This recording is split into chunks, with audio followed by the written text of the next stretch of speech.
ഇവൾ ആദ്യമായിട്ടാട്ടോ ഇത്രയും ദൂരം ബൈക്കിൽ യാത്ര ചെയ്യുന്നത്. അതിൻ്റെ യാതൊരു കോശലുമില്ല. ആള് ഫുള്ളോ ചില്ലാണ്.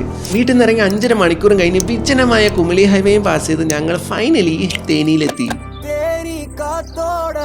വളരെ ഭംഗിയുള്ള ഗ്രാമങ്ങളും കൃഷികളും അതിലും ഭംഗിയുള്ള നാട്ടുകാരും ഉള്ളൊരു മനോഹരമായിട്ടുള്ളൊരു സ്ഥലമാണ് കേട്ടോ തേനി. ഇവിടുത്തെ തൊട്ടപ്പുറത്തെ ഗ്രാമമായ കമ്പത്തിലെ സുരുളി ഫോൾസ് കാണാനായിട്ടാണ് നമ്മൾ ആദ്യം പോണത്. ചുറ്റുപാടും പലതരത്തിലുള്ള കൃഷിയാൽ പടർന്നു പൂത്ത് കിടക്കുന്നു. പിന്നെ എന്നെ ഞെട്ടിച്ചൊരു കാര്യം, അതിനൊത്ത നടുവിൽ ഇങ്ങനൊരു സ്തൂപം. ഓഹോ, അമ്പലമോ വാച്ച് ടവറോ ആണെന്ന് തോന്നുന്നു. കൊള്ളാലോ എന്തായാലും. ഓരോ കൊയ്യാക്കിയും മേടിച്ച് സുർലി ഫോൾസിനകത്തേക്ക് കയറി കുറെ കുരങ്ങന്മാരെയും വാട്ടർഫോൾസും കണ്ട് തിരിച്ചിറങ്ങി. എന്നിട്ട് അവിടുത്തെ തൊട്ടടുത്തുള്ള ഒരു ഗ്രേപ്പ് ഫാമിലേക്ക് കയറി ചെന്നു.